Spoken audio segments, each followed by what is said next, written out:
Bonjour, Anin. Thank you for joining us here and online. We're going to start out with an invocation. We have Vern Adams in person here today. Which Vern for joining us. I turn it over to you.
Which Vern.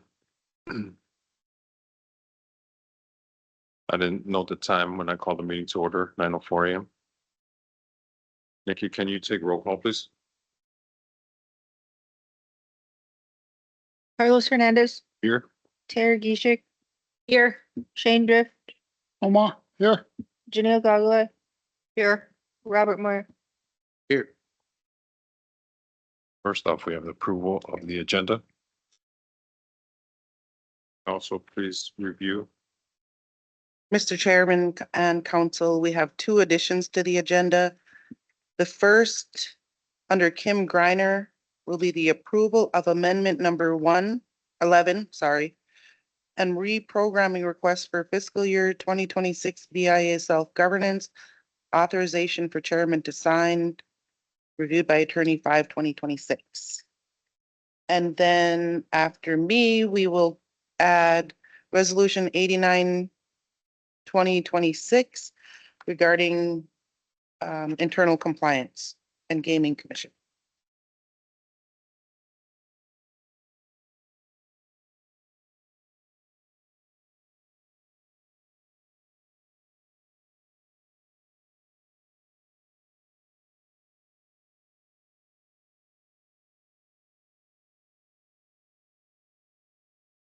Those two are noted, or three additions under the two sections. There's no other additions or deletions. Ask for a motion to approve the agenda with the 3 points, 2 under Kim, 1 under Miranda. Move. Moved by Shane. Do I have a second? Second. Second by Robert. All in favor, say aye.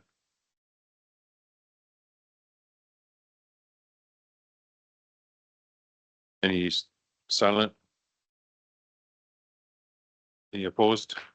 Motion carried. Okay. Next up, we have the approval of the meeting minutes. for May 6, 2026.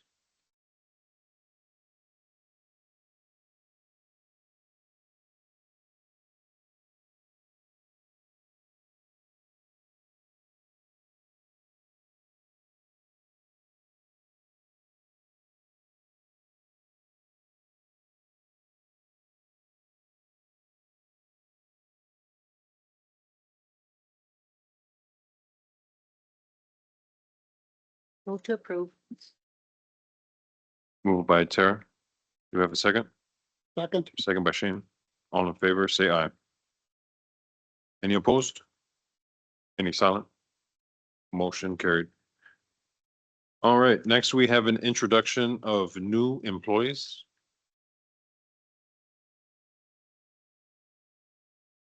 If there's any online, I'd like to say that I'd like to have this done in person, so when we do it in Net Lake, we can have the new hires in Net Lake meet us up here, and if it's in Vermillion, we can do it on there. Which, Hi, I have Hi. Marissa Goodsky. She is our on-call receptionist. And she's been helping us out in HR since we lost our admin. awesome, welcome aboard.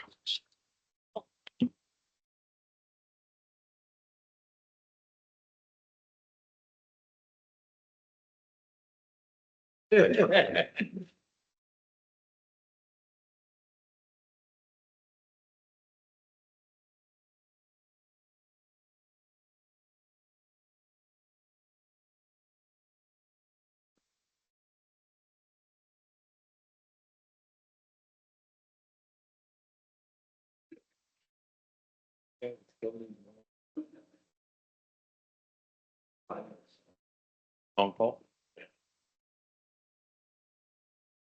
Oh. Is it posted?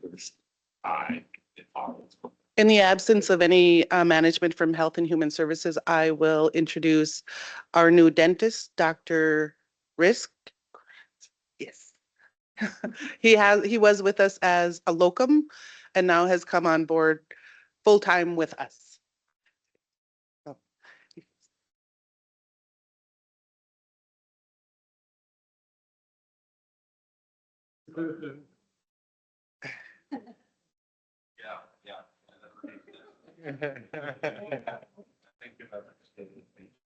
You'd probably be seeing me.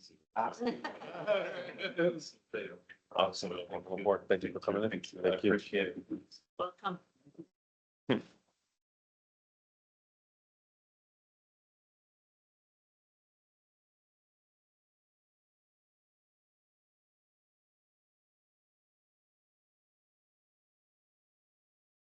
Perfect. Next up, we have our consent agenda. Miranda will be reading that, and I did want to make a note that we as a council have are trying to move away from this, making sure that people are able to come in. I know there's times when we need to make decisions quick and we need to push a poll, but we're trying to make sure that people can have hear what's going on, what decisions we're making. So, Miigwech, with that, Miranda, can you read the consent agenda? Yes, under the consent agenda, they were all approved with a vote of 4 in favor, 0 against, 0 silent. Letter A, change order number 2, Valiant Construction Big Woods Transit Project. Letter B, rescind approval for Ghost Lake Film and approve letter to cease all production activities. Letter C, statement regarding Ghost Lake Film to cease filming. Letter D, trespass notice to Lawrence Connor Jr. and authorizing chair to sign. Letter E, approval of deed letter authorizing chair to sign regarding support for Grand Portage regarding deeds insistence that tribes waive immunity as a condition of participation in the paid leave program. Letter F, change order number 3, Utility Systems of America for Big Woods Transit Project. Letter G, Title III grant agreement with Red Lake Band of Chippewa. And letter H, change order number 3, Valiant Construction Big Woods Transit Project. And again, those were all approved by a poll with a vote of 4 in favor, 0 against, 0 silent. Miigwech is Miranda. Ask for a motion to approve the consent agenda as read. Before we approve, some things I'd like to point out, especially regarding the letter E, the approval for deed, the letter.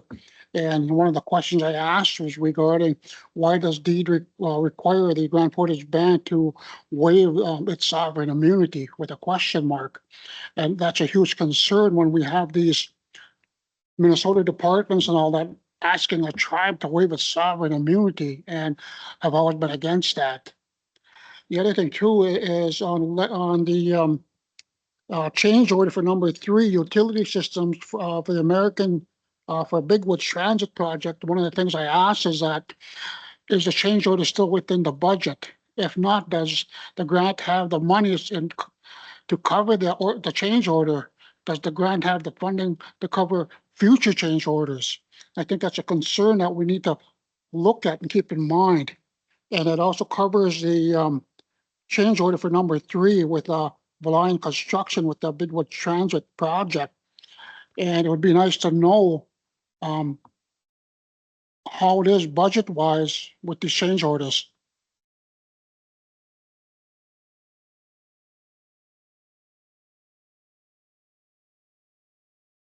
You would, Shane? Good morning. For the change orders, we do have a cushion with the Big Woods Transit Facility budget, around 1.3 million. So we do have enough for all the change orders. Now, with that being said, if we get any more additional change orders coming in, is there like a threshold that we're looking at to say, okay, we're starting to hit that threshold. We don't have the funding available to do any more change orders, and if so, where do we get the additional funding from?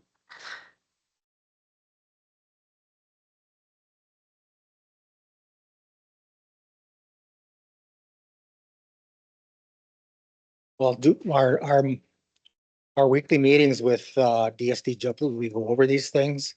And DSDW is aware of our threshold of with our cushion of 1.3. So they are taking keeping track of the numbers for change orders and all that.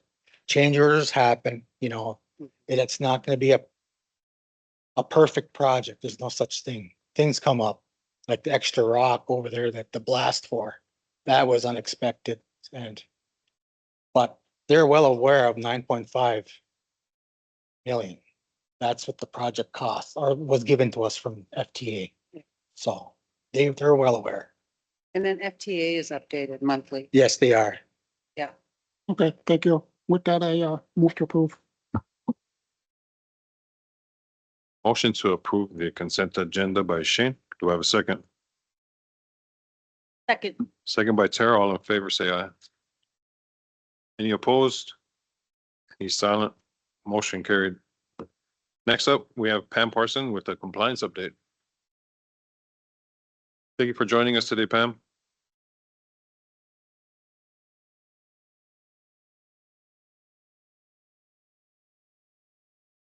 If you're online, you're on mute. Good morning. Good morning, Pam. Thank you for joining us. Good to hear you again. Yep, nice to be here. So I'll give you my compliance update for Health and Human Services. Again, my main concern, and it probably always will be, is our employees clicking on phishing emails. What's happening is they're getting sent out a lot more. There's a lot of bad actors out there. And so our IT department provides monthly education on the cybersecurity for employees through the Know Before software. I don't know if you guys have to take them as well. But anyway, it provides education to our staff on recognizing these emails and to remain cautious. It appears they're coming out monthly now, and that's really, really good. And they're snippets of training, so it's not like you have to sit there for an hour in front of your computer. It's snippets, but what I like about it is that they are such good reminders, and it's not a boring video. It's actually like cartoon themes. So, but really happy our IT department is doing that. And I believe they're doing that reservation wide for all staff. So another thing I'm working on is the work plan for the last security risk assessment. I'm almost done with that. And then I need to address all of them areas and working with Randy Long, our security official, to address all them areas. I did also complete the first HIPAA in-person training session on May 18th in Vermillion. And I learned I need to make some adjustments on my agenda, and then have a plan if some of my members are not able to be there. It's hard to talk sometimes for a full 4 hours. So I'm doing some activities within that as well. You guys are welcome to join us. It's on Smoke Signals, the dates that we will have the trainings, but you guys are welcome to come in and join the training, get your HIPAA training done in one fall swoop. Let's see. What was that date again for those trainings you mentioned? May 18th, the next one will be June 18th, and that one will be in Net Lake. And that's a Thursday training.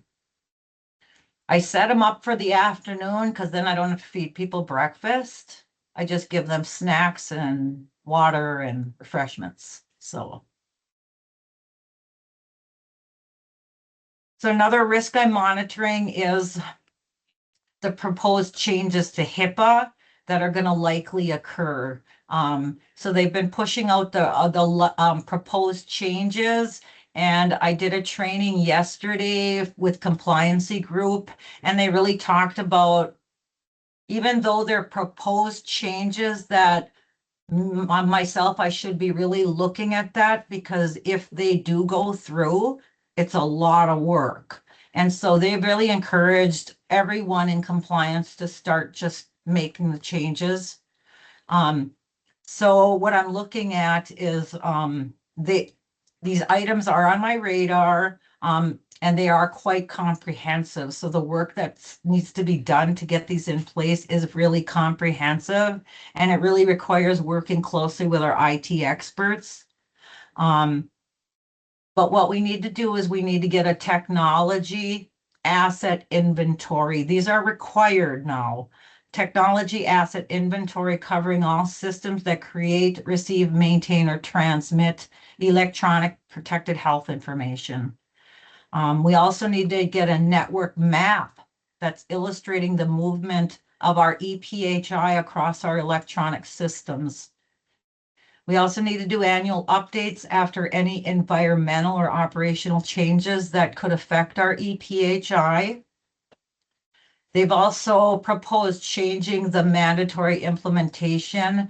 So before in the security risk assessment, it would tell me that this area is required and that this area is not required. Now they're making all them areas required. And so I'll be going through my security risk assessment because now everything is mandatory. But that's kind of good because I've kind of went ahead and just kind of implemented everything that's supposed to be just addressable, and I've addressed that. And it also needs to be able to integrate with our risk analysis, segmentation, and access control reviews, which all of this involves the IT department. So I really need to pull in someone from the IT to help me out here. The proposed rule does expect ongoing operational use, and so not just a one-time diagram. So that doesn't mean I can just map things out and throw it in a binder and forget about it. It needs to be a living document. The Office of Civil Rights does expect me to provide them evidence of the updates, evidence the map is used in our risk analysis, evidence it informs us of the segmentation decisions, and evidence that it's tied to the asset inventory, and then evidence that we use it when we do incident response planning for any risks, like if we have a cybersecurity thing go on, our incidents response for that. So the risks I'm currently monitoring, I really want to be ahead of the game with these proposed rules because I do believe they are going to become final rules. And if they're not final rules, I feel like we're still ahead of the game because then we're addressing all the risk areas that we should be. And then if they don't, well, then we still have it in our system. And then lastly, I do have the budget, staff, and the resources to fulfill my responsibilities. I do have access to the people, the information and the data I need to do my job. I feel like I do have sufficient authority. I feel like our employees listen to me and they do take my concerns seriously.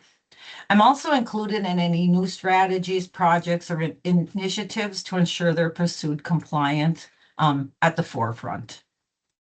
So if you guys have any questions for me, I would be happy to try to answer them. I have one quick question. This is Tara. Hi, Tara. Hi, do any of the changes, I know you mentioned a few of them there, but do they, affect our HR policies? You know how we have to do the adjudications and, covered employees? You don't have to No, go, you don't have to go into detail, just a yes or a no, or, yeah, no. okay, No, cool. this is all just dealing with compliance and the security risk assessment and just our compliance program. And really, Tara, it's just to make sure that I have all my documentation present and completed. Because if OCR walks in the doorway, the first thing I want to do is be able to pull up my binder and say, okay, here's our security risk assessment. Here's our work plan. Here is what we've been working on. So really, I just want to make sure I'm ahead of the game on all of that. So with the HR, it's really just making sure I get my employee trainings down to our HR department and get them filed appropriately. Now with the new HR system, I believe that is going to be a much easier process because we'll be able to upload them right into the employee records. So and another thing, HR is, last time Tim Peterson came down and did an audit on our HR department. He was very happy with what we found down there, and we just randomly pulled, I believe it was 20 files, and everything that was required to be in them HR files were in them HR files. So, Very good. Hey, Butch. all right. You guys have a great day. Keep up the good work. Miigwech, Pam. Thank you for All right. joining us today. Yep. Have a good day, guys. Next up, we have Kim Greiner. She has a few items that she'll be speaking with us about.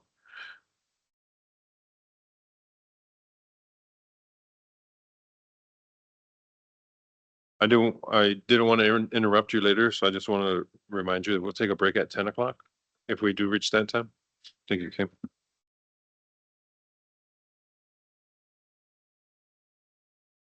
That's good.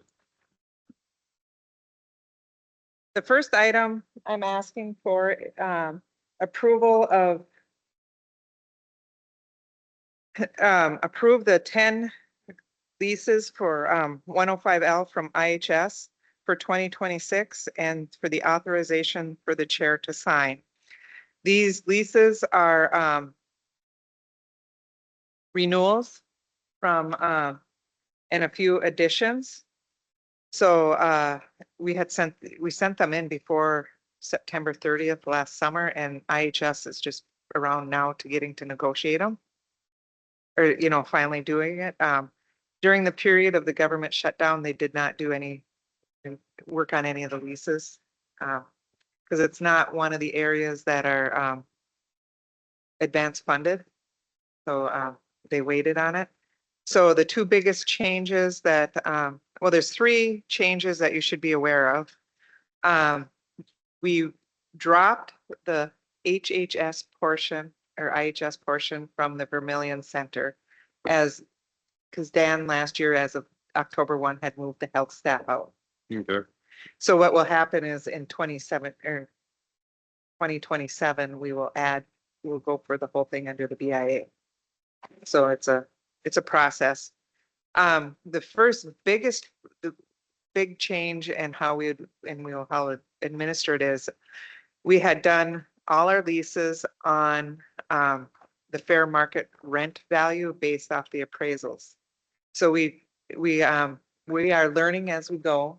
And so we took the Vermillion Clinic and we did what was called a triple net lease and a cost element lease. And so in there we could take, because because in the fair market lease value, it has the triple net plus an estimated operating cost. So we took our actual operating cost and negotiated some special elements in, such as the debt service, because that's a USDA bond that we have for the Vermilion Clinic.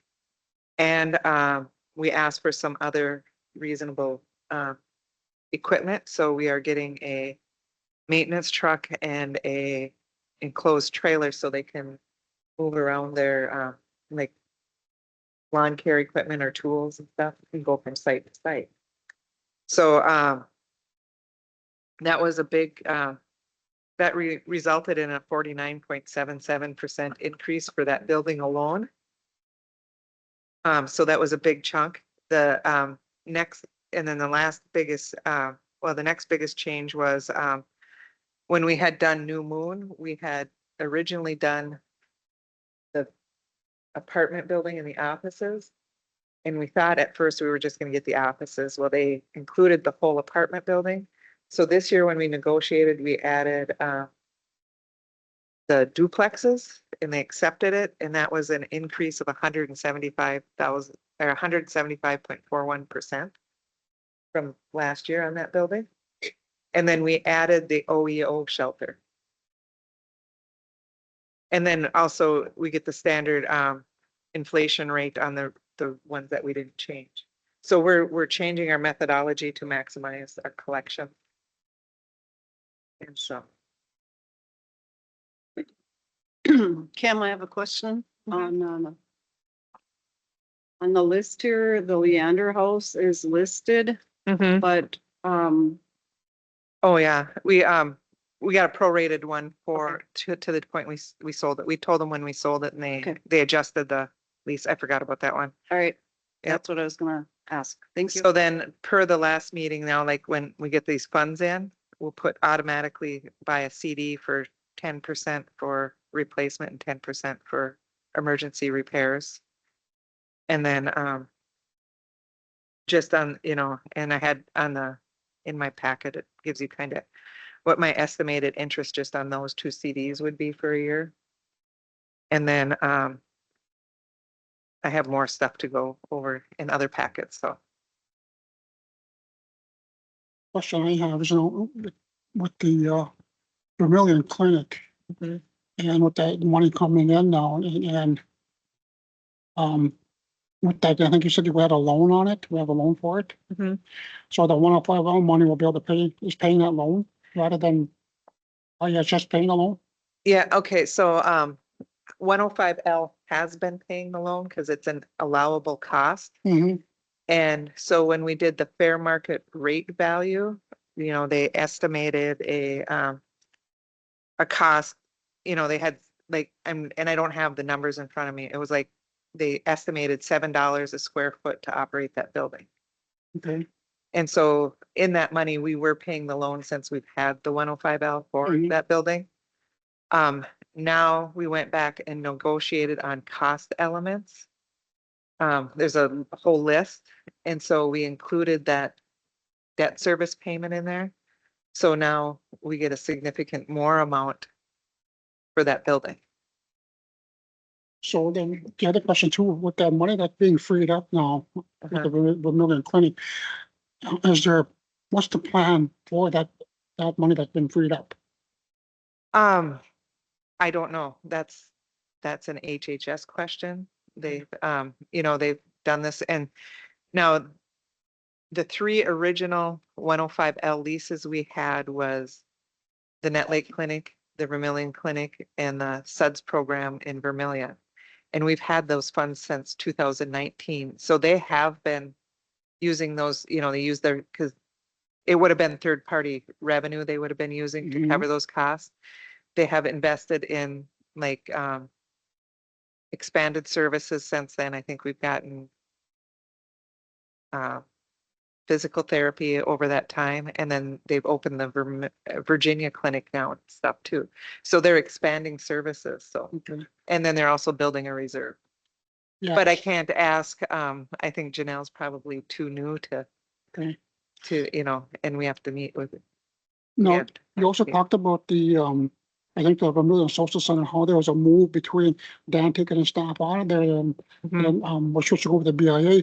Is there a lapse in funding between the two? Yes, Is that a concern? No, no. no. Okay. And then getting to the other leases that you brought up here.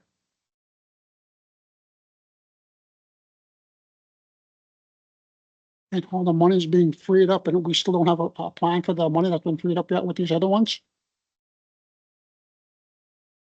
That, I can't answer that question because that was, like Okay. whoever is the HHS director Okay. and their, how they plan to use it. Okay, I think that's something that we should probably Okay. get on the, Yeah. get on the agenda or get on the radar, to see what the plan is moving forward.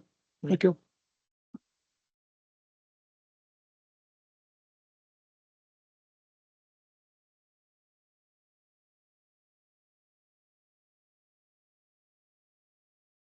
Any other concerns or questions from council? Not ask for a motion to approve. Moved by Shane. Do I have a second? By Tara. All in favor, say aye. Any opposed? Any silent? Motion carried. Next up, we're going to talk about the authorization for the chair to sign a letter to the DOI requesting to enter into 3 additional 105L leases for fiscal year 2026, covering the Heritage Center, the office area for the Chippewa, the Vermillion Maintenance and Food Shelf, and the Minneapolis Urban Office. So, we've been working and trying to add more stuff to 105L as we can do some stuff. So we had these buildings appraised and this is the application to enter into it. So for the Heritage Center, we're using kind of like an environmental and TIPO stuff. And if you look at the letters attached, is how we're tying it to a PFSA, which is a program, service, function, or activity. So we're saying the TIPO office supports road construction, planning, real estate, natural resources, and economic development because they have to go out and work on the environmentals before we build. So that's our argument, I had talked to the CFO out at the Pequots because they have part of their museum heritage center and that's what they had used. So this is we're trying. The Vermillion Maintenance and Food Shelf, we are, it's obvious about the BIA functions there. So, there's road construction. And then the other thing we're going to try to do is put the food shelf under social services and see what happens. Because Jeff is on, right? I believe we tried the food shelf under IHS and their initial denial. They had an initial denial of it. And so we're going to try here. And then if that doesn't work, I think we'll discuss doing a final offer and move from there to see if we can justify those areas. And then the Minneapolis urban office for the portion that we lease would be part of general government services. So that one's, to me is pretty straightforward.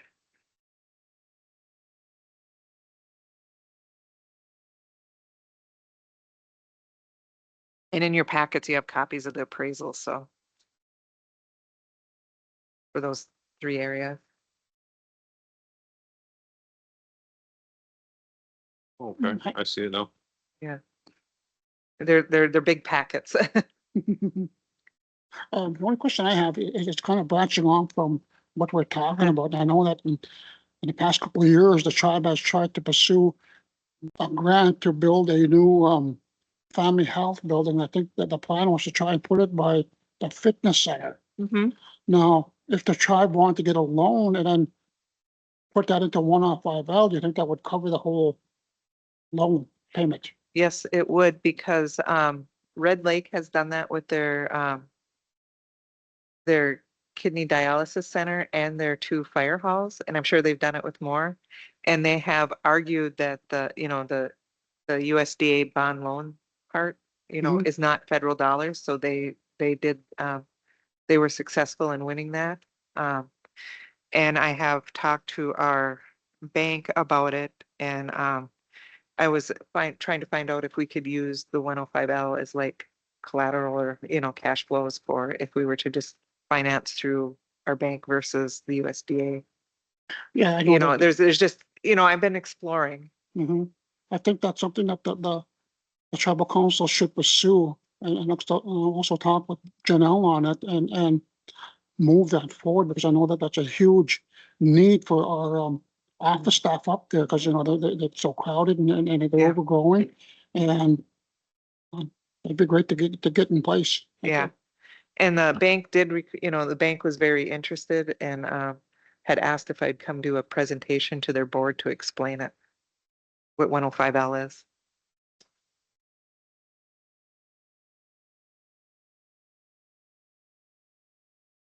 Move to approve. Moved by Shane to approve the authorization to sign for DOI. Do I have a second? Second. Second by Janelle.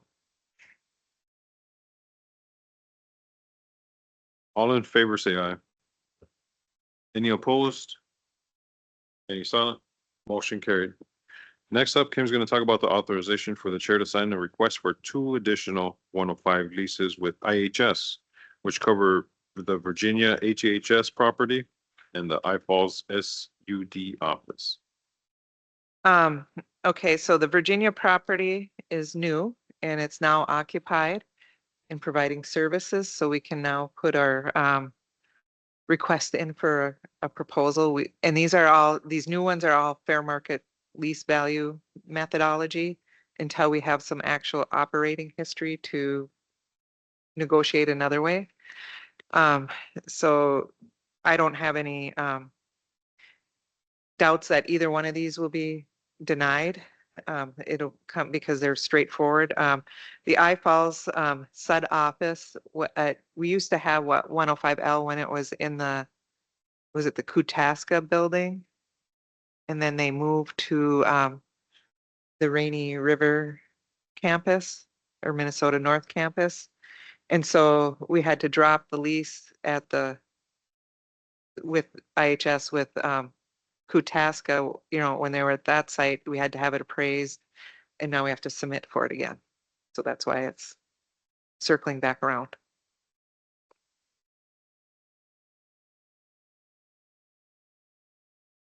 Pretty straightforward. If there's no Mhm. questions, ask for a motion to approve.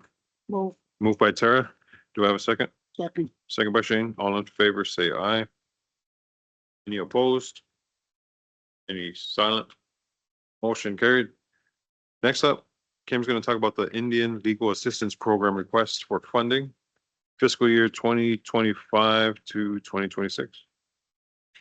Yeah, it would be what we consider our fiscal year 26. They write their letter a little bit different, but they are requesting a donation of 20,000, and we do a budget for this every year.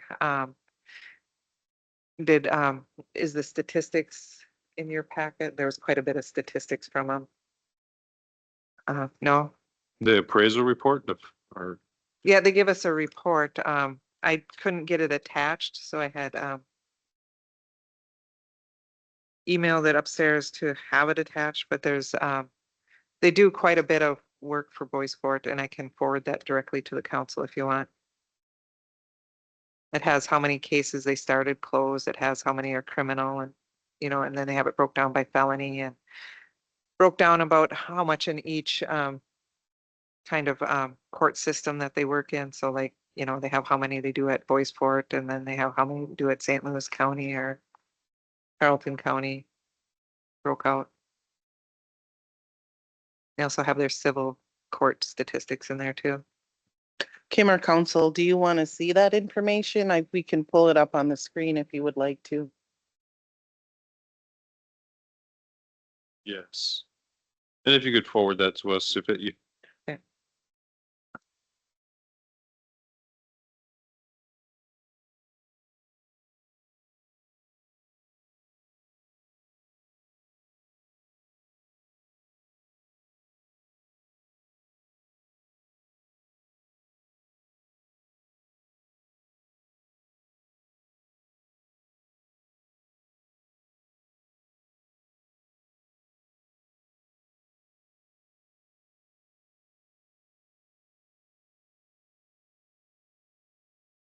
Do you want it turned a little bit?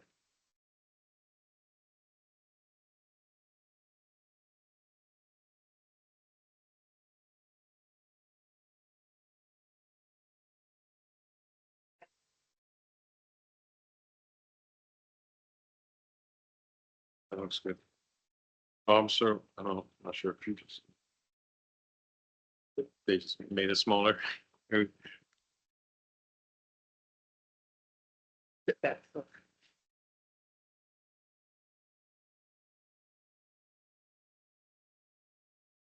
Yes, Melissa, I'll copy you on that email when I forward it to council.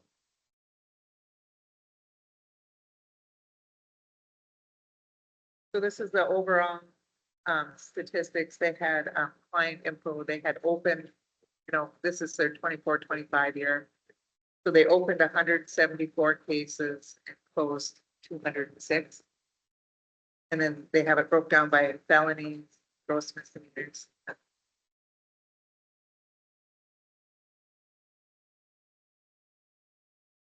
There's several tabs too, so.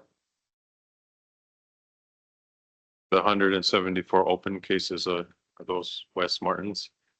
This is all West Martin and stuff. Okay, Yeah, I'll just joke. his staff, yeah. I'm just kidding.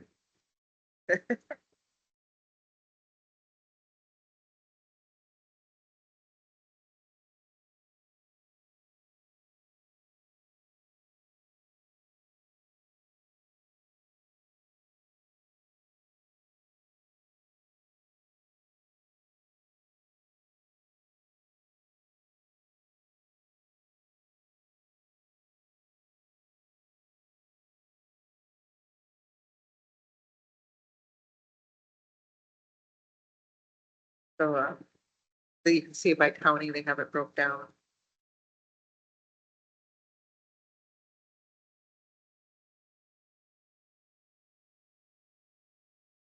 So it looks like according to the information on there, Boys Fort is approximately 40% of their caseload, both in criminal and civil.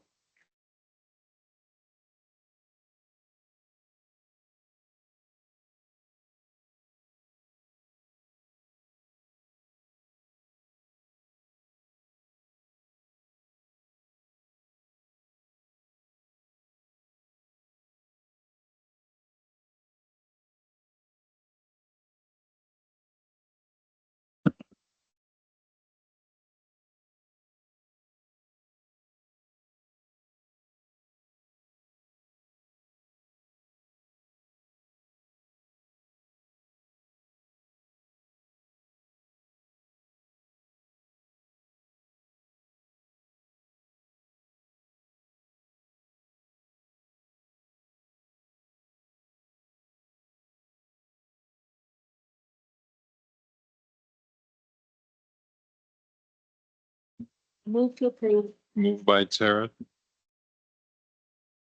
Do we have a second? Second. Second by Janelle. All in favor, say aye. Aye. Any opposed? Any silent? Motion carried. All right, you got two more, but I couldn't write them down fast enough, so you gotta take it over. Okay, the last item that was on there, was the approval of amendment number 11 for the BIA multi-year funding agreement. I was requesting authorization for Carlos Hernandez, chairman, to sign the BIA self-governance amendment number 11 and the reprogramming request to the Boys Fort multi-year funding agreement for 2020 to 2022. In the agreement, it is stated that the funding continues each year if a new agreement is not renegotiated. And since the pandemic, the BI has been opting for amendments instead of renegotiation. And so normally we wouldn't have to do anything, but the FBI will not accept that language to do the TAP backgrounds. They want us to have an amendment, even though that we can show them that the agreement goes on, we're getting funding and all that, they require that. Sure. And so when we get the amendment, they ask us to sign what's called the reprogramming request. The reprogramming request only lists our base funding. which is based on some old number, you know. And then there's like, it doesn't have all the extra stuff we put in for, it. Like, it doesn't list the 105 leases on the reprogramming request. It doesn't reflect like 638 contract increases and various other like year-end stuff, you know, it doesn't reflect down there, so. Okay. And Jeff has reviewed and said it was okay too.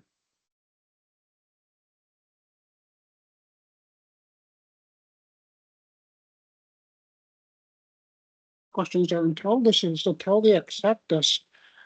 And what does that do with our fingerprinting? Is it still accepted? Is it legitimate?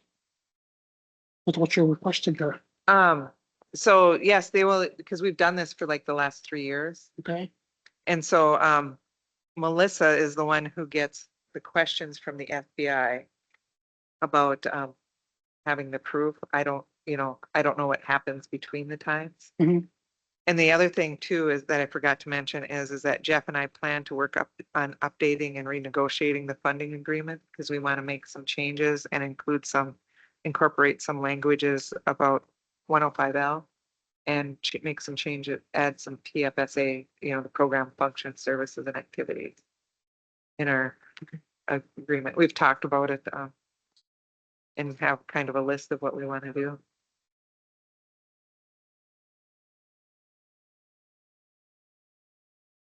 Move to approve. Moved by Shane. Do I have a second? Second. Second by Tara. All in favor, say aye. Any opposed? Any silent? Motion carried. Did you say that was the last one? Yep, All there was right. 2 parts to it. Yeah. Oh, okay. Yep. And so I will forward these all into DocuSign for you, Carlos, for you to sign. Sounds good. Thank you very much, Kim.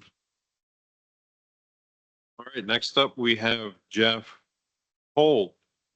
He's be joining us online, speaking about resolution number 83-2026, approval of submission of fee to trust application for the Y Store property. Thank you for joining us today, Jeff.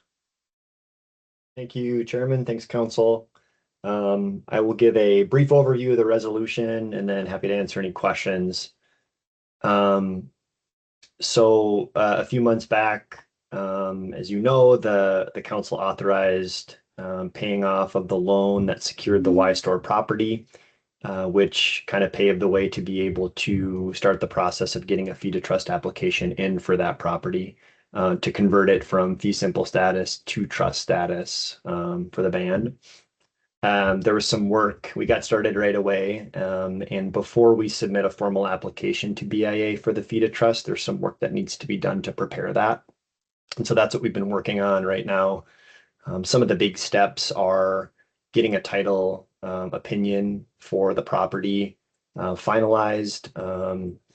Also doing what's called a phase 1 environmental, which is required to sort of do an assessment of environmental conditions on the property. And some, you know, in addition to that, putting together sort of the structure of the application and all the components that the BIA requires. So we're finalizing those pieces right now. The actual application isn't fully complete because we're still waiting on some of the title status and the phase 1 environmental reports. But ultimately, in preparation for that, this here before you is a resolution that essentially describes the fee to trust process, that the bands identified the Y Store property as a parcel to convert to trust status. And this resolution authorizes submission of the application. And in addition to that, it authorizes the chair to execute documents needed for the application. And also it allows certain staff to execute some documents. There are a few documents like the NEPA checklist that would typically be completed by you know, DNR staff and things like that. And so we did add language here that in addition to Carlos having authority to delegate to staff to complete some of that paperwork if it's necessary as well. So this resolution will be required in order to submit the application, and so I wanted to get it before you. Happy to answer any questions, and yeah, I'm just excited that we're moving forward with the process. Thank you for joining us, Jeff. I did have a question. This is the first process that I've been through where, we're having this turned into trust. What is the estimated timeline on actually having the process complete from the time we submit this until it's complete? How many years, I guess? Yeah, it's a good question. I think our goal will be to get this done within a year of the application submission. Ideally, we could get it done in a year from when we started the work on it, which would have been 3 months ago. So if we can get it done in 9 months from now, I think that would be a big success. But I think realistically, it might be a year from the time of submission. And again, that's just a guess because there are factors that are kind of out of our control too, including staffing levels at the agency office where the application will be processed. Those have taken a big hit in the last year, BIA staffing across the board. And so I know that that might be a challenge that could result in a little bit more time. That said, we always view it as our job is to be prepared as possible. So we're going to try to stay on it as much as we can to push it and push it and push it. And typically that is effective in at least saving some time. So that's sort of the guesstimate, and we'll certainly keep the council updated on, where things are at and estimates on timelines. Perfect. I appreciate that, Jeff. I have really one quick question. Jeff, isn't there property around the Y store that surrounds or near that is in trust? So the likelihood of this property making it through trust is a lot better. The only reason we didn't put that small section for the Y store is because the Y store wasn't paid off. Once the Y store is paid off, the likelihood of it getting be to trust faster and approved is because the surrounding area is already in trust, so. Yeah, that's right, Tara. So Jeff, until we get this process completed, the Y store will still have to continue to pay the property taxes on it, correct? That's correct. Thank you. If there's no further questions, ask for a vote. Oh, we got Kim. We have Shane had asked about the property taxes, and it's usually a year or two after it's put in trust because of how the property tax laws work. So because they do the assessment, and so there's like, it's like, oh, it's already in trust, how come we're paying property taxes? So there's like, a timing issue, just so you're aware of it. An overlap. Yeah. No, Kim, if with that overlap, will they try to get the money back? no. What the heck? there's no other questions or concerns. I ask for a motion to approve resolution number 89-2026. So Moved by Tara. Do I have a second? Good. Second by Shane. All in favor, say aye. 83. Did I read the wrong? Oh, okay. It's still moved by Tara though, and Shane, but it's different. It's 83-2026. I was reading the wrong one in front of. All right, moved by Tara, second by Shane. All in favor, say aye. Any opposed? Any silent? Motion carried. All right, with that, we're gonna take a short break here. We'll come back at 10 after. Appreciate you all for joining us today. So we'll start back up at 10 after 10. Thank you.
first to volunteer for chips.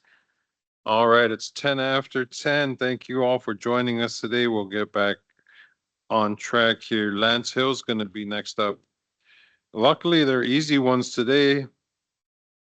3 of them he has. First off is resolution number 84-2026. It's a modification of lease for David O'Leary. Looks like it's, thank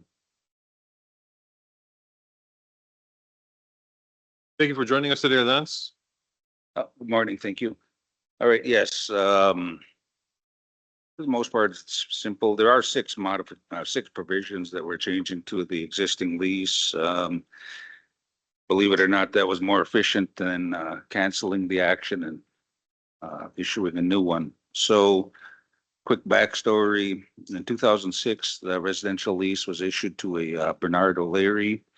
And at some point, he was his son David was also listed, and so Bernard has since passed away. David no longer wishes to have the existing lease, and current policy allows transfers of lease to immediate family. So some of the provisions here, we're adding a successor in interest clause to the lease. We are removing Bernard and David due to the passing away of Bernard and the wishes of David. This also requires, we're adding Michelle O'Leary or Anderson. I'm not sure which we're going by, but we added both. Anyway, we're also adding an additional lease, 25 years to this lease because it's set to expire in 2031, and we're adjusting the rent to 0, which is in line with current practices. So, yeah, just seeking council approval. Sounds good. Looks pretty straightforward. Is there any questions or concerns from council? If not, I ask for a motion to approve resolution 84-2026, modification of lease for David O'Leary. Moved by Robert. Do I have a second? Second. Second by Tara. All in favor, say aye. Aye. Any opposed? Any silent? Motion carried. Next, Lance, we'll talk about the service line agreement with Lake Country Power to provide electrical service to the Public Works facility. Correct. That almost spells it out. So yes, there's a existing distribution line with Lake Country Power. This here is just an offshoot of that to provide services for the band near the Public Works facility. I believe the main source here is the lift station. But yeah, the service line agreement that we're seeking council approval for and chairman's signature on the staking sheet as well as the agreement. Yeah, all provisions are spelled out in here. Perfect. And it looks like this is the Net Lake food shelf and Public Works facility, and it looks like it'll also cover our new buildings, the DNR building that's coming up in the area. There's another one in the works as far Okay. as I know, so you'll be seeing that shortly. Perfect. There's any question, if there's no questions or concerns from council, ask for a motion to approve service line agreement with Lake Country Power. Moved by Janelle. Do I have a second? Second. Second by Shane. All in favor, say aye. Any opposed? Any silent? Motion carried. Next is resolution number 85-2026, issuance of recreational lease for Christina Woods. Yes, correct. Christina is a band member. She has a recreational lease in the Vermilion sector, and that lease is set to expire, I believe, this October. So this is basically a renewal. Okay, perfect. Ask for a motion to, or is there any questions or concerns? If not, ask for a motion to approve resolution 85-2026. Moved by Tara. Second by Robert. Do I have, all in favor, say aye. Aye. Any opposed? Any silent? Motion carried. Next up, we have a couple items from Shane Drift. First up is to approve funding to continue the 1866 treaty research. Yes. Kim, if you could just give us a little brief overview of where the funding comes from currently to fund the 1866 treaty research. We just track it separately, but when we budget for our overall legal costs, it's in there. It's part of our overall legal costs, so it's comes from Fortune Bay Distributions, what we use to pay for all our legal costs for the reservation. So we have a budgeted overall amount, nothing specific for the research. I believe prior to the new year, 1st of January, new year, Jeff put in for litigation fee request from the BIA, but that just takes a long time to even hear if you get it or not. And then in the normal world, it was a long time to hear. And now with such the staffing reductions at the BIA, it's like taking even longer to hear anything from the BIA. Jeff, are you online? Yep, I'm here. Can you give a, just a brief overview of the research that you guys been doing and then the timeline? Sure. Yeah, so I know that the 1866 treaty work has been discussed for a while. I'd say about a year and a half ago, we were authorized and started doing some initial research on the 1866 treaty. And I think, just to to talk about the overall goal. I mean, and there's goals about finding research out there and developing the history surrounding the 1866 treaty. But from a legal standpoint, I think, the overall goal was to at least explore reserved hunting, fishing, gathering rights for the band and band members in the 1866 treaty area. And in order to sort of assess that from a legal standpoint, the historical research, treaty journal work, history of band member use of those rights is all really important to develop. So the main work done so far is that we, I think for the first time, uncovered a variety of 1866 treaty related documents and original pieces within the National Archives in Washington, D.C. Developed that, organized it, and delivered that to the tribal council, I think at the end of last year in sort of an organized way. And so I think, that was sort of the first time pulling all that research together. In doing that research, there sort of uncovered the need to look in a few more areas to make sure that we had sort of scoured and have all the original documents on the 1866 treaty that would be needed to do, legal assessments moving forward. And so the future work, that we've talked about doing, and obviously it's up to council to authorize it or not, but would be some additional research relative to Voyageurs National Park. There's a lot of really important and interesting history of the band and band members and families in and around that park, including reserved hunting, fishing, and gathering. 2 would be some research in the Minnesota Historical Society. There's state-related documents that we think could be valuable to uncover. And the third piece is the band member interviews of practices within the 1866 ceded territory on reserved hunting and fishing over time. And on all these pieces, and in particular that band member piece, the idea would be to have Tad Johnson from our office, who's a band member, kind of lead and coordinate that with band staff and do that work to gather that oral history and knowledge within the band about the 1866 treaty area. So that's kind of the future work in 3 different pots. They're all interrelated and kind of go toward the same goal of uncovering everything we can and to figure out, and have a full history of the treaty. I probably said too much there, but that's the gist. Hopefully that's helpful. Thank you, Jeff. With the 1866 treaty, it was signed back on April 7th, 1866. And the 1866 treaty doesn't grant us rights, but it also doesn't take those rights away. Those rights are in limbo. And I think that we as a tribal council, need to continue on with this, working on get those rights established. And so that's why I put this proposal or put this on the agenda for official action. With that, I motion to approve. What's the amount? Jeff, do you have an amount? So the amount of the total, I think the litigation funding request that we put into the BIA is a much broader amount than the three pieces of work I just described, because it was, you know, to sort of try to complete the project. I'll have to pull that up to get the exact amount that we requested. That's just requested BIA money. The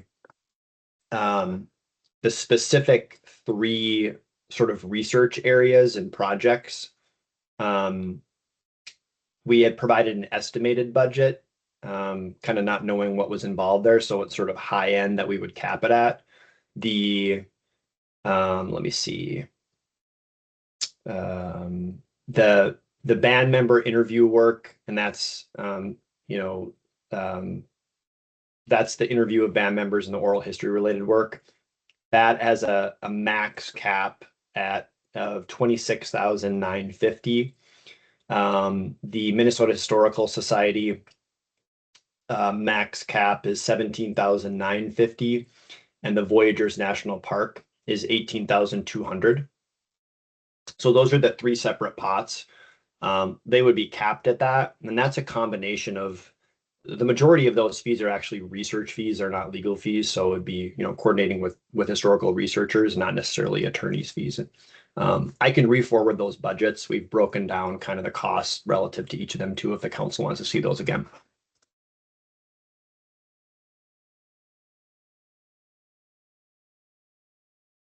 Sounds good. Thank you, Jeff. I did think cost was built in already. But I did think it was important that we have on record that we are pursuing this and still want this to continue. So Shane did motion to continue the funding. Do we have a second? It's already built into the cost of our. Second by Robert. All in favor, say aye. Any opposed? Any silent? Motion carried. You good, Shane? Next up, we have a motion to rescind resolution regarding Ryan Bajan. Yes, a while back, the tribal council passed a resolution regarding, for Ryan Beijing to teach, obtain a teaching certificate or license and to be able to teach at the Nut Lake School. And it was done in open session, as part of the consent agenda, if I do recall. And so I put this on the agenda to, make a motion to rescind that resolution because of what's currently been going on, and just to rescind the motion and move forward.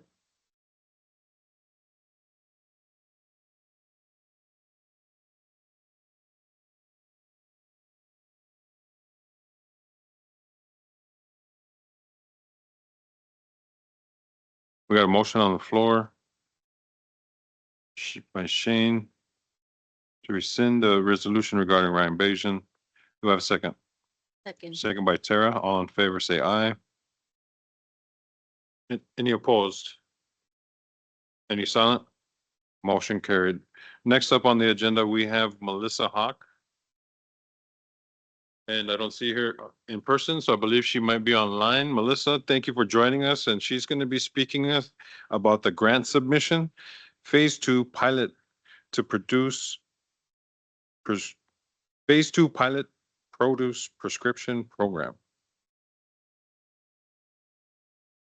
Maybe you can describe that to us, Melissa. Sorry. Good morning. Yeah, so I'm here morning. to get approval for the grant submission for the phase 2 produce prescription pilot program. So their goal is to increase access to nutritious and community relevant foods and promote whole person health and well-being for the tribes. So my goal is to create a program that will address American Indians who have diagnosis of diabetes or BMI over 30 with food insecurity. The goal of this grant is to make more attainable for our community, which has been identified as a food desert, to obtain and consume more produce and indigenous foods and to learn more about the various nutrients provided by them. We did apply for this when it was phase one back in 2023, and we scored very high. The only thing is that they only awarded like 5 awards. And this one, they're gonna be expected to award 18.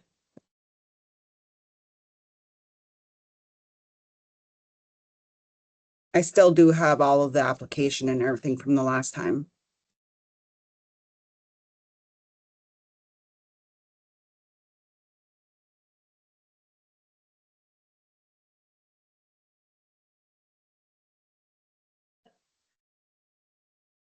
Yeah, no, I was trying to scroll down to see Mm. if there was any information on if there was a match needed. Nope, no cost match. Sounds good to me. Is there any questions or concerns from council? No, See, I'm trying to look for the, are we able to take, indirect out of this? Yes, I do believe it was 15% from what I saw in there. So with that, Kim, that falls behind, below the federal requirement?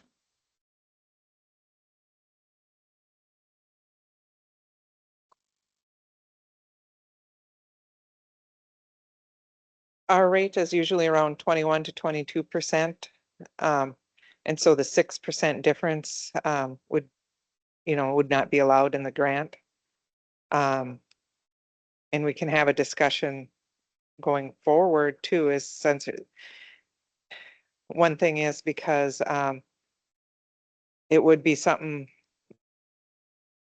that would be subject to like third-party contract support costs. And I can work with James to see how we can do that and then have health pay the shortfall of the contract. There's some logistics about it, but I have some ideas that I need to work on.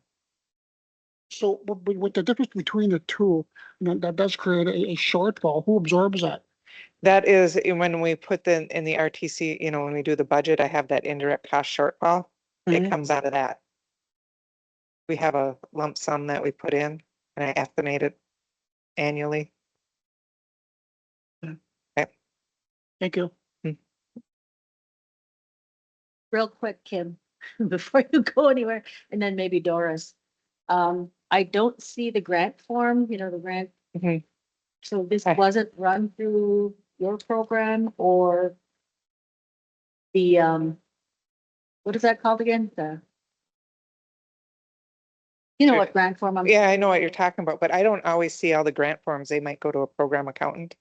So I haven't seen one myself, Because so, that would determine, yeah.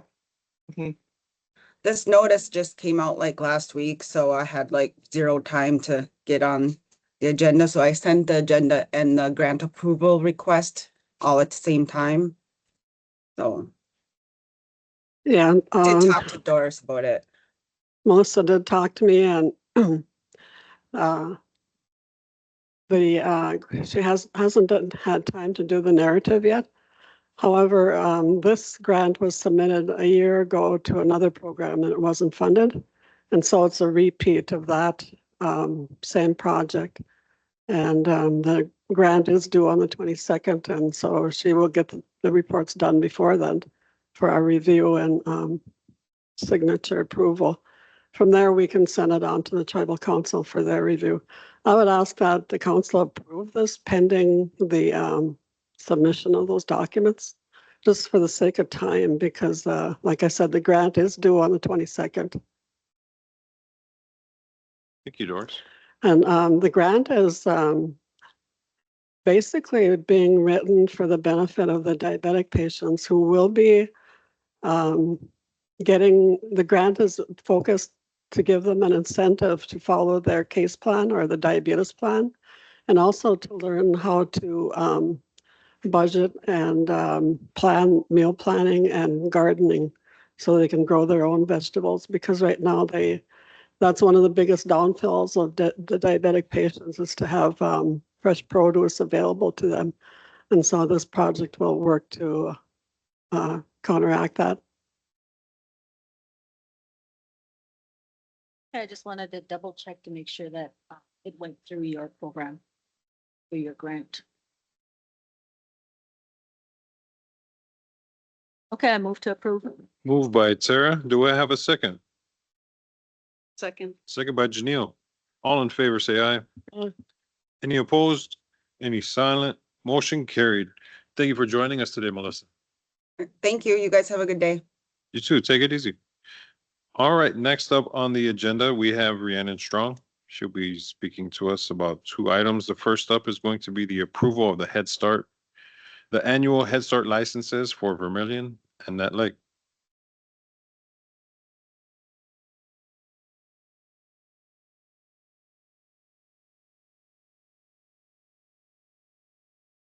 Good morning, everybody. Good morning. I'm just here to get our center licenses approved for the year. It's kind of routine.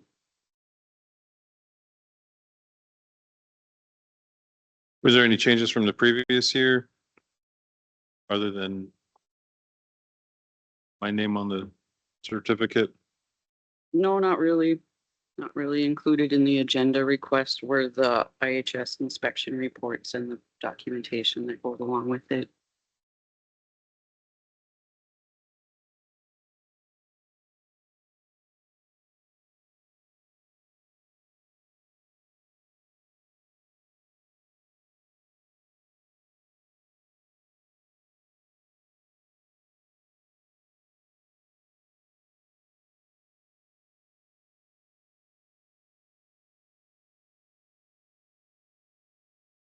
Is there any questions or concerns from council? If not, ask for a motion to approve. Moved by Tara. Do I have a second? Second. Second by Janelle. All in favor, say aye. Any opposed? Any silent? Motion carried. Next up, we're going to speak about the policy for the updated code of conduct and professional ethics for Boys Fort Head Start. So we had training and technical assistance in our buildings in March. So we went over quite a few pieces of our policies and stuff, and this was one of the ones that they suggested we update because it was last updated in 2008. So legal reviewed it on 4/1/26 and okayed it, and staff sign these yearly at our pre-service trainings.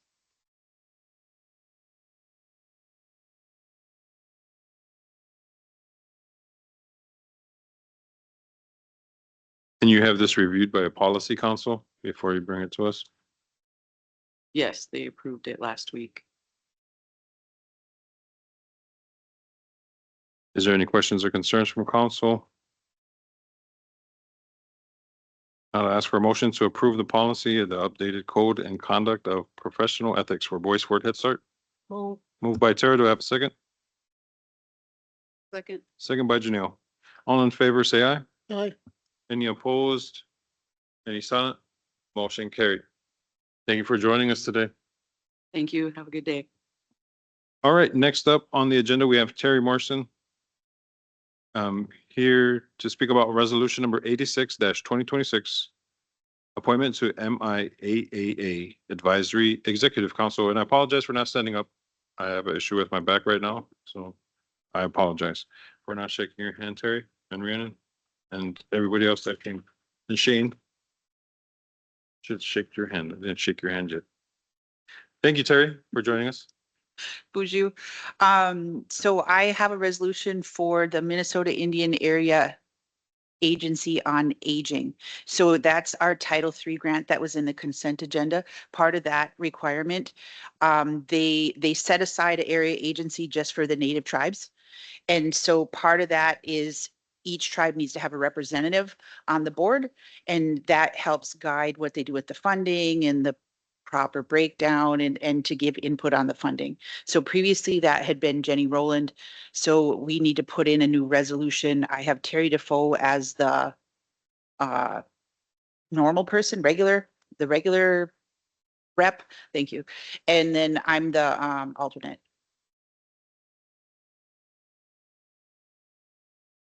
I think there's quarterly meetings, they're virtual. Just gives us input.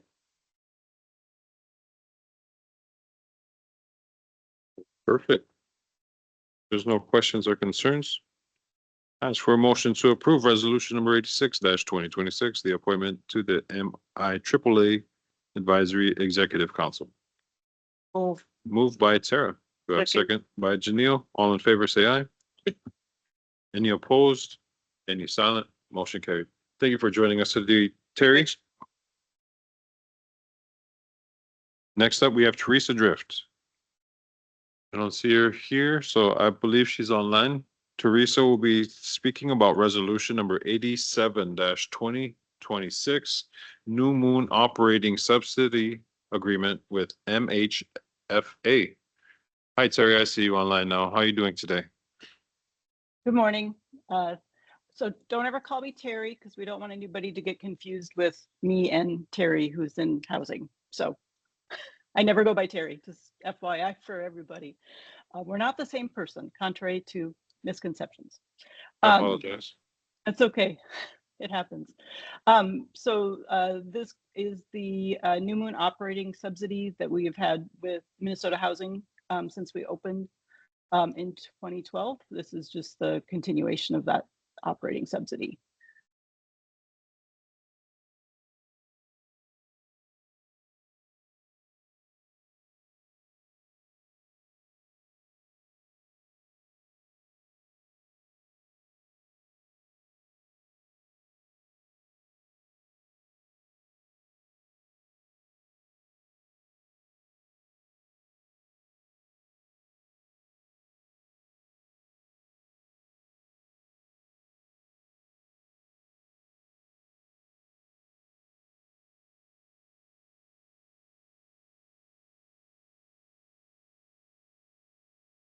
Jeff, are you still online? Yep, I'm here. Reading through this contract in here with this proposal, I couldn't find anything regarding waiving the band's immunity. Did you find that in there? So this is an amendment to the existing grant agreement. The underlying like initial grant agreement is where we negotiate in confirmations of the band's immunity. So ensuring that there is no waiver. So I don't have that agreement in front of me, but in all likelihood, I mean, that's something we negotiate in almost every time. So it wouldn't show up in this amendment, but it should be in the underlying agreement. Okay, because I don't see it on here, so. Yeah, this just the provisions in this amendment are just those listed that I believe are revised and changing. So they're not changing the sovereign immunity one, so it wouldn't be listed in here. Okay.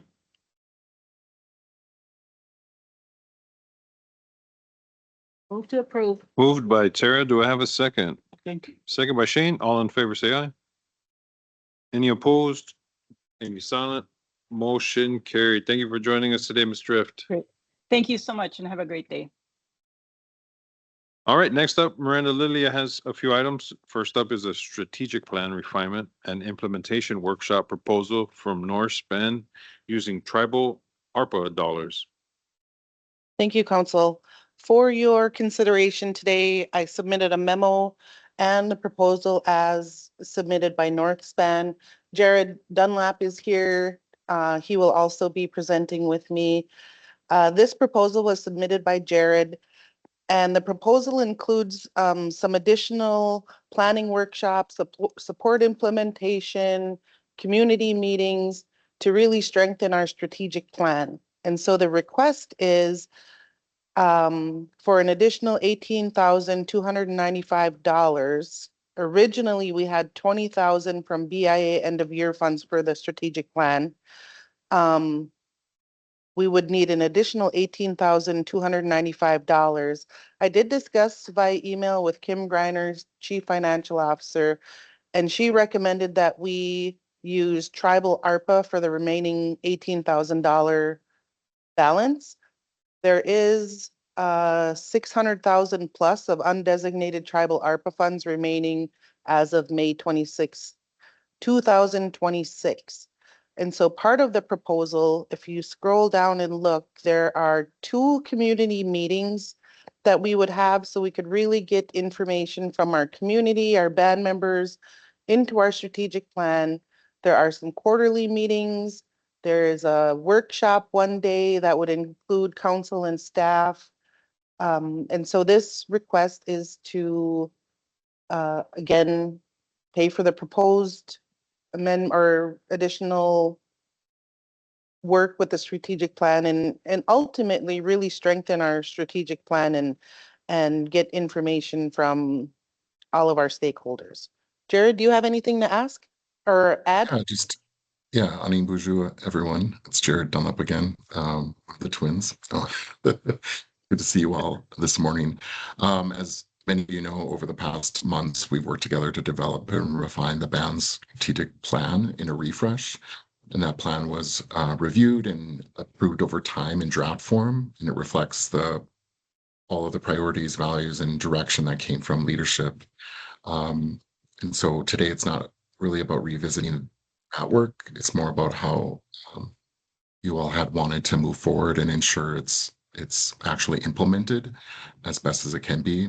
And so at this point, the strategic plan is essentially complete and ready to be used as a working document. And so this amended contract would shift from planning into execution. And with our support, along with you all being the champions behind the strategic plan implementation, there was a strong desire to make sure that the plan doesn't not so much sit on the shelf or collect e-dust, but really instead becoming something that the band and the community can be actively guided through in terms of decisions, priorities, and outcomes. Do you know that this was a refresh, and within the next years there will be a full community-wide plan? So it's not so much having the community dig in and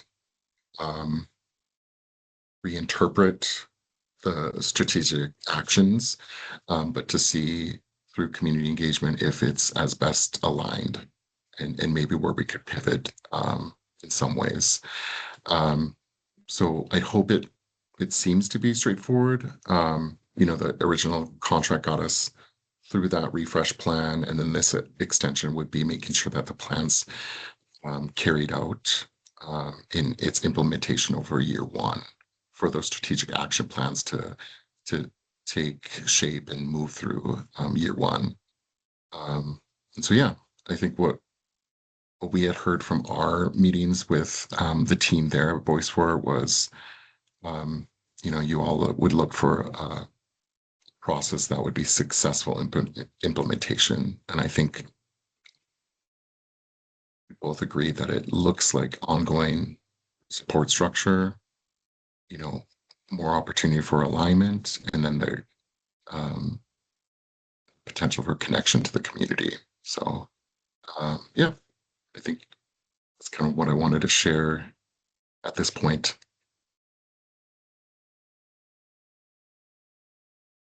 Which, Jared? Which. Looks good to me. I think it's vital that we continue this so we can see this process out. Try to get us in the right direction. Is there any questions from council?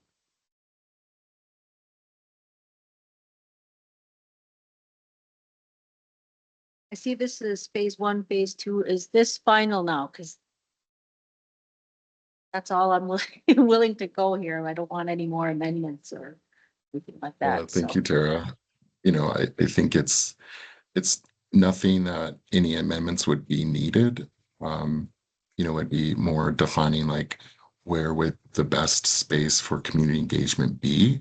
And then as we look over the different engagements, it would be defining in a kickoff meeting, and I'd hope to plan that so all council could be present in some manner. But it would define who that strategic direction team would be, and who would lead that, so that these actions could take place over the next year. So not any amendments to the contract or to the language used. There would just be more details in kind of the administrative realm of how to take place over the next year. So thank you.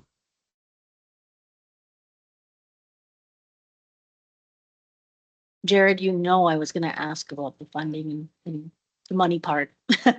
Thank you go for ahead. explaining that. Sure. Yeah, I think it's always something to be dutiful to, and you know, we're definitely stewards of for our travel monies. So I appreciate the questions, but there's also yeah, there's also some little gray area here. So we'll be able to keep you up to date in invoicing with how those funds are being met, but we kept to a very conservative budget.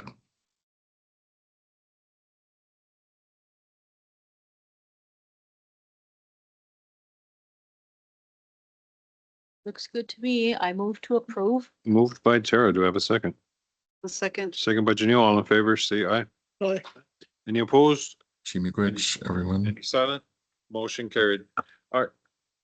Thank you, See Jared. you all this weekend at the powwow. I'm gonna come up and share out with SSBCI Loan Fund and everything. So if you see me or my twin, you say hi. Have a good Thank you, afternoon. Jared. Miigwech. Chimigwich, Jared. Chigawabman. Woman. All right, Miranda, I believe you just had one more item, Yes. and that's resolution number 89-2026. Yes, so for your consideration is a resolution drafted by Jeff after the recent Gaming Commission meeting. What this resolution does is it returns the authority to issue gaming licenses to key management officials and primary management officials at our gaming establishment, returns that authority back to the Gaming Commission. And it also lays out some of the procedures to be used for conducting the background investigations. Internal compliance would give a recommendation to Gaming Commission at the regular monthly meeting, whether the gaming license should be granted, renewed, denied, if there is a waiver.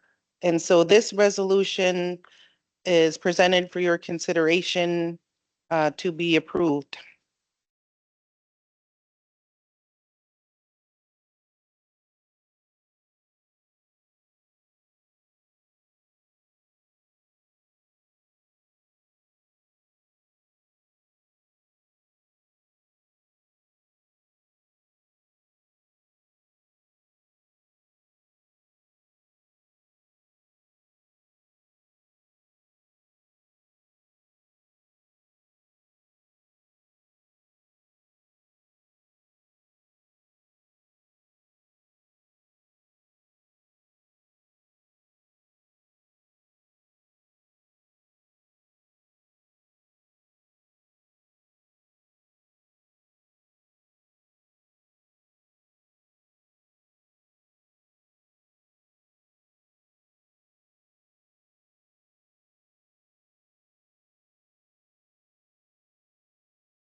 Questions or concerns?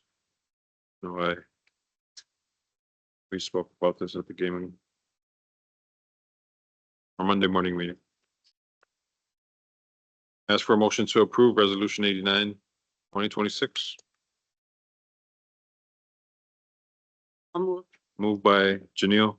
Do I have a Second. second? Second by Shane. All in favor, say aye. Any opposed? Any silent? Motion carried. And I think if there's nothing else, ask for a motion to adjourn. Move. Moved by Janelle. Do I have a second? Second. Second by Shane. All in favor, say aye. Any opposed? Any silent? Motion carried. Meeting adjourned at 10:49 a.m. Miigwech, thank you all for joining us today and online.